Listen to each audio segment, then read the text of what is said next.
বিচার তুমি করো, তব আপন করে আমার বিচার তুমি করো।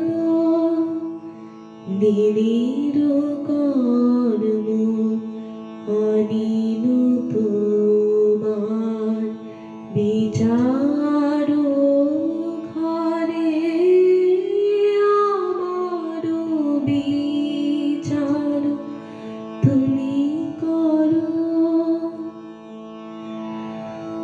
যদি পূজা করি মিছা দেবতা শিরে ধরি, যদি মিথ্যা চাও, যদি পূজা করি মিছা দেবতা শিরে ধরি, যদি মিথ্যা চাও, যদি পাপ মনে করিয়া বিচার কাহারো পরে, আমার বিচার তুমি করো, তব